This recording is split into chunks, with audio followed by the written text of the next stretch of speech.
After he had finished speaking in the hearing of the people, he entered into Capernaum. A certain centurion's servant who was dear to him was sick and at the point of death.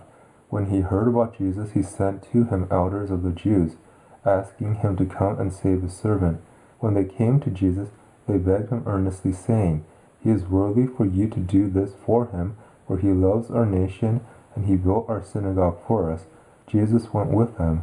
When he was not far from the house, the centurion sent friends to him, saying to him, "Lord, don't trouble yourself, for I am not worthy for you to come under my roof. Therefore I didn't even think myself worthy to come to you, but say the word, and my servant will be healed. For I also am a man placed under authority, having under myself soldiers. I tell this one, go, and he goes, and to another, come, and he comes, and to my servant, do this, and he does it." When Jesus heard these things, he marveled at him, and turned and said to the multitude who followed him, "I tell you, I have not found such great faith, no, not in Israel." Those who were sent, returning to the house, found that the servant who had been sick was well. Soon afterwards he went to a city called Nahum. Many of his disciples, along with a great multitude, went with him. Now when he came near to the gate of the city, behold, one who was dead was carried out, the only son of his mother, and she was a widow. Many people of the city were with her. When the Lord saw her, he had compassion on her and said to her, "Don't cry." He came near and touched the coffin, and the bearer stood still. He said, "Young man, I tell you, arise." He who was dead sat up and began to speak, and he gave him to his mother. Fear took hold of all, and they glorified God, saying, "A great prophet has arisen among us, and God has visited his people." This report went out concerning him in the whole of Judea and in all the surrounding region. The disciples of John told him about these things. John, calling to himself 2 of his disciples, sent them to Jesus, saying, "Are you the one who is coming, or should we look for another?" When the men had come to him, they said, "John the Baptizer has sent us to you, saying, 'Are you he who comes, or should we look for another?'" In that hour he cured many of diseases and plagues and evil spirits, and many who were blind he gave sight. Jesus answered them, "Go and tell John the things which you have seen and heard, that the blind receive their sight, the lame walk, the lepers are cleansed, the deaf hear, the dead are raised up, and the poor have good news preached to them. Blessed is he who finds no occasion for stumbling in me." When John's messengers had departed, he began to tell the multitudes about John. "What did you go out into the wilderness to see? A reed shaken by the wind? But what did you go out to see? A man clothed in soft clothing?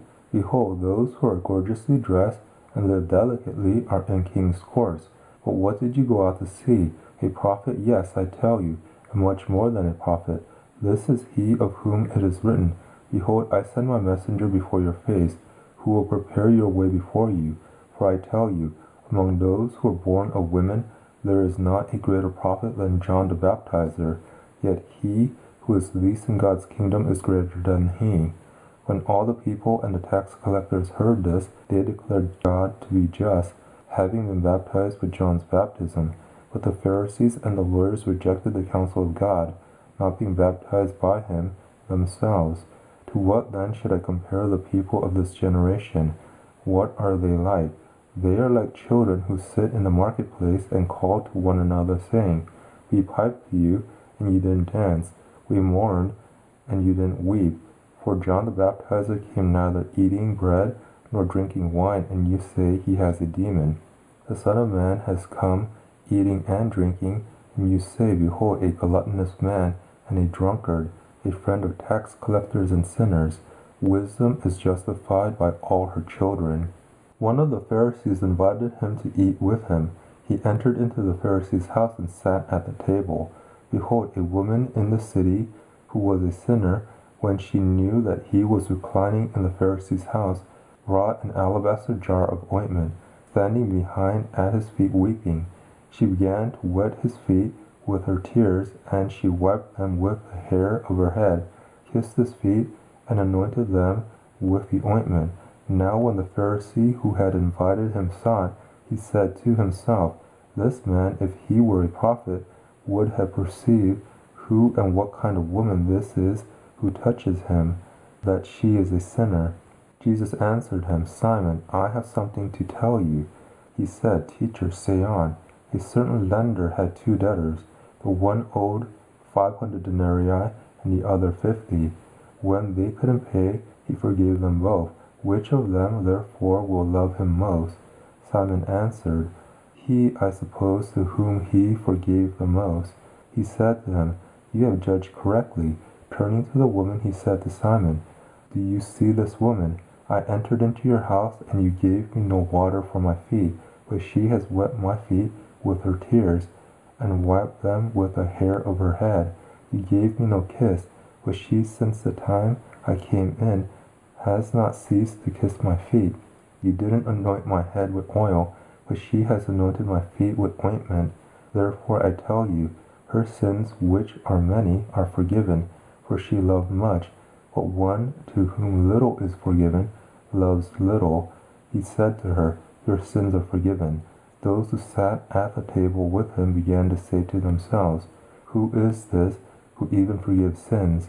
He said to the woman, Your faith has saved you. Go in peace.